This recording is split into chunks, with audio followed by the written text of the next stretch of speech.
We are Casey and Savannah, and we've been best friends for over 11 years. 1 year ago, we left the city to live off-grid and start our journey to a more self-sufficient life. We bought 5 acres of raw land and have been building our homestead ever since. Follow along as we head into year 2 of building an off-grid homestead from the ground up.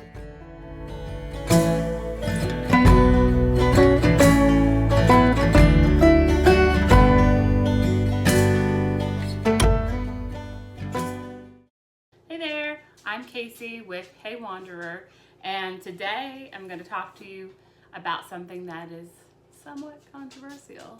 I am going to talk to you about why I was once vegan and how I ended up going from being a vegan to raising and butchering and processing my own chickens. So let's get into it. The reason I even chose to go vegan in the first place, first of all, I was, I think, early 30s, late 20s, I can't remember, but it was very much into my adult life. And at this point in my life, I had really just started to be aware of a lot of things. Like I just started to be a more conscious consumer in general. And I watched a documentary, Food Inc., which was very eye-opening to sort of the factory system of how our food is made or how animals are raised. And I was horrified, and which I think was the point of the documentary. And I did a lot more research and decided that even though I never felt like it was unethical to eat an animal, I felt the way that most animals were raised was unethical, and I didn't feel comfortable eating animals. And just watching that documentary just kicked off a series of events that led to me deciding that being a vegan was what I should do.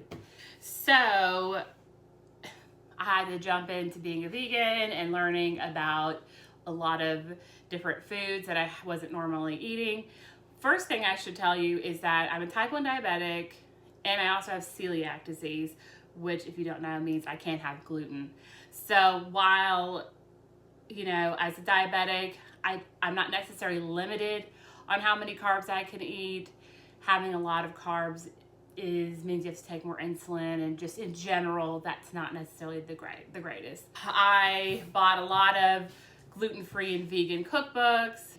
What I really found was a lot of the alternative protein sources, so like tempeh or any of those black bean burgers, those kind of things had gluten in them. I mean, a lot of things that you could buy already made.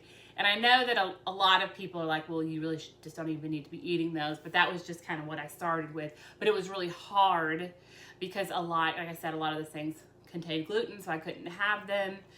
The other thing that was really hard was actually eating at friends' house. This was a very social time in my life.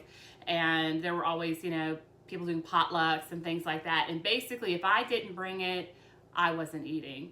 And I kind of ended up being a social vegetarian because it was hard enough to get something gluten-free, and then to add dairy-free on top of that was just too much to ask for. So I ended up, eating more dairy products in the presence of, when I was at friends' houses. I just kind of adopted the attitude that I just wasn't going to buy those things with my own money and buy them at my house.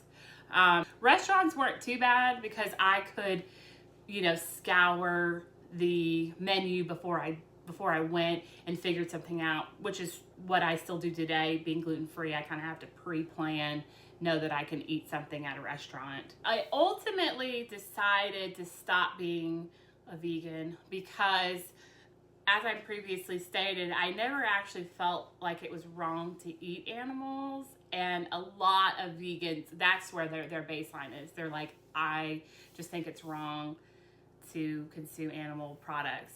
But that wasn't where I was starting from. And it was really hard, just in general, as a celiac and as a type 1 diabetic, to kind of eat things that were good for all of those problems that I have. I didn't lose weight. I didn't find myself any healthier. I honestly physically saw no benefits. And really, The reality of a lot of vegan protein sources is that they're very high in carb. So I could eat 3 ounces of chicken, 0 carbs, 15 grams of protein. But if I were to put that in like a black bean, I don't know those numbers off the top of my head, but black beans, good source of protein, but you have to eat so many of them to get that same amount of protein, and then you're getting so many carbs. Tofu was really one of the only things that's low carb. You know, it was one of the lower carb proteins, but still like just not matched in terms of animal protein. All of that to say, right at about a year mark, I made the decision. I wasn't going to be vegan anymore. It was just too hard for many reasons. And the first thing I ate was a turkey burger. I had read that eating like really fatty meats like pork or beef was not the way to go. So that was my first step back into. I didn't get sick, and really I didn't feel any differently. Basically that started the next phase, which was that I still held those same things in my heart. Like I still didn't want to eat a cow that had lived a miserable life and died a miserable death. And so I really started to try to find meat sources or ways to get food, animals, meat that had been raised ethically, that had been treated ethically. And again, I'm not here to debate whether or not eating animals is ethical. If you feel like that's not the case, there's nothing I can do or say to you to convince that, and we will just have to agree to disagree about that. So, hello. I have brought Savannah on because this was right at the beginning of our friendship. We were kind of walking through this together to decide to eat more ethically speaking. Yeah, I feel like we watched a lot of documentaries. A lot of documentaries. Did a lot of reading. A lot of research. I feel like one of the first things that was a big deal is there was a butcher in our town of Nashville that had just recently opened up called Porter Road Butcher, and they're actually much bigger now. You've probably heard of them, but they were doing the work for you. Like they were going to farms, making sure that they were raising meat ethically. They even had cheese products. And so you could go there and everything they had was safe. Like it had been raised ethically. It had been vetted. It had been, yes. You felt good about. Yeah. So that made it easier in some ways. It is very expensive. Yeah. Rightfully so. But when you are making sure that your animals have been raised in a proper way, you're going to get a superior product, and the nutrition is going to be way better. And this is kind of across the board, even for vegetables. Like if you do the work and do your research and you know that this was done a certain way, it's going to taste better. Like it's just going to be better for you, and we all want that. Sure. Like eggs is something, the cholesterol is lower on eggs that are on chickens that can free range and eat bugs. I think that's like a scientifically proven thing. Yeah. You can just tell, you look at the color of the yolk versus a store-bought yolk. Yeah. It's unreal. Yeah.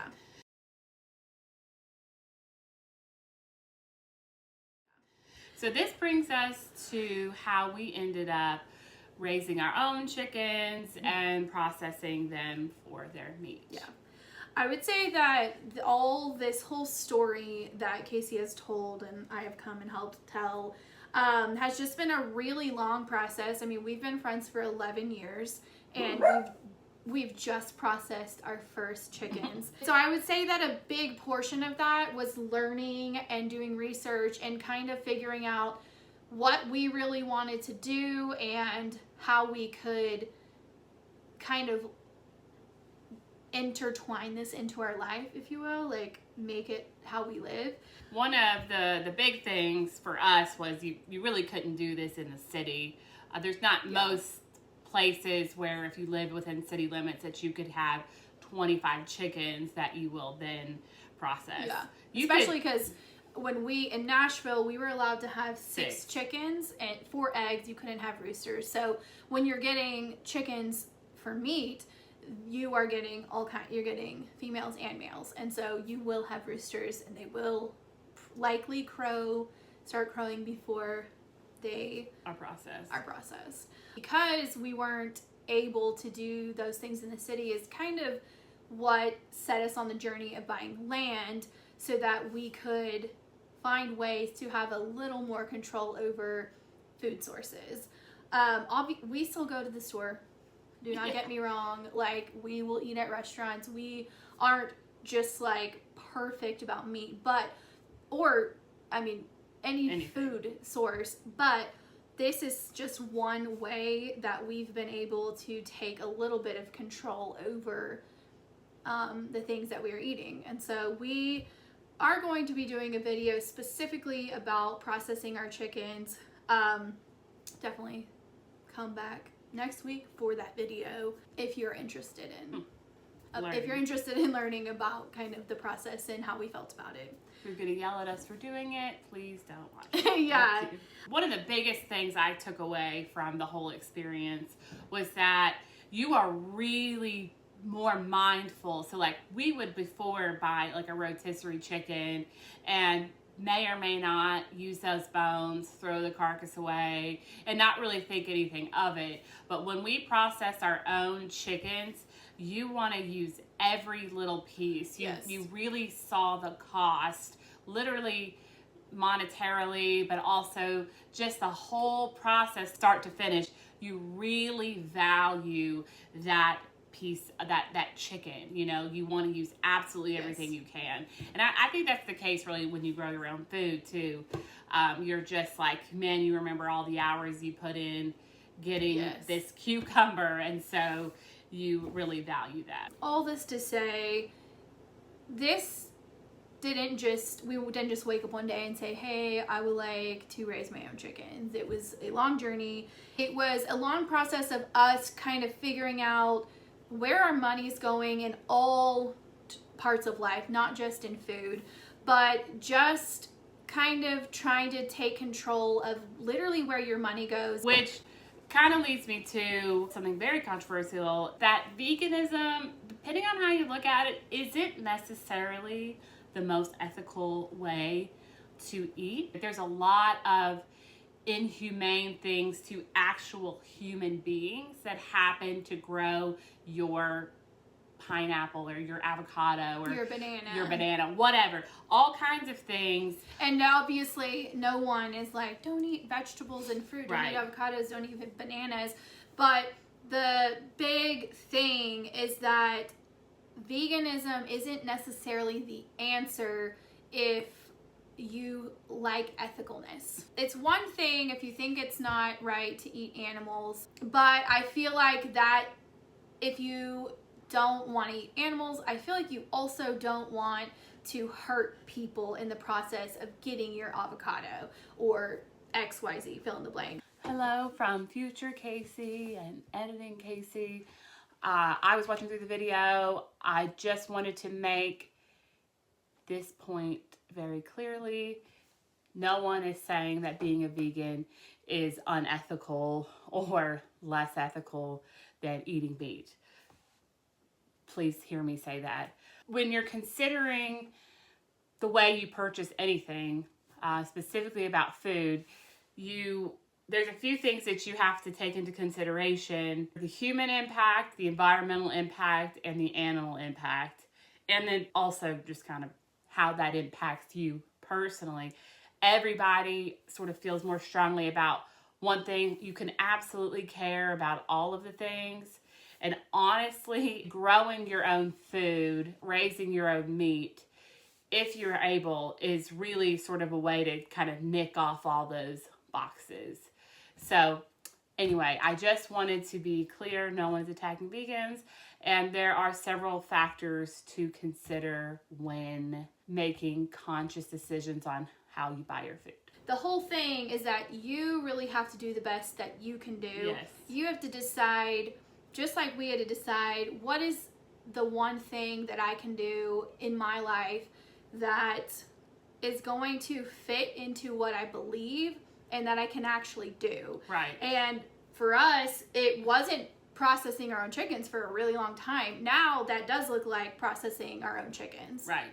So You know, the other thing is that this is really a corporate problem. Just about every large industry out there is doing some really nasty things to the people, to their workers. People aren't getting paid fair wages, they're in inhumane conditions, and you as an individual consumer cannot fix that all. I really just sort of live by, I really try to do the best that I can, and you have to do what your moral convictions tell you, and what Savannah and I feel and what you feel may not be the same, and that's okay. Super okay. We're not trying to make you go and raise your own chickens or telling you if No. you're a vegan you need to start eating meat. It's just that in general, if I could get one message across, it's just to be more aware of the bigger picture in your life. Yeah, how you and your life impacts the world and the people that you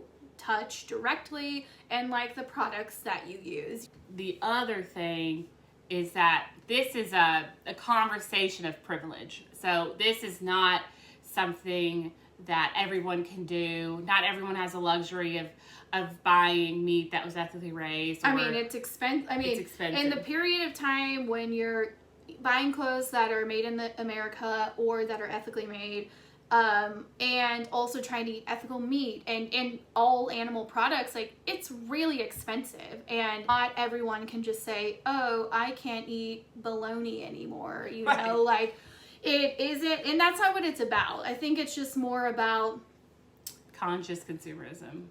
Yeah. And then not beating yourself up if you can't even have that kind of mental space. So definitely subscribe if you're interested in knowing more about our processing of our chickens. I know that's not for everyone.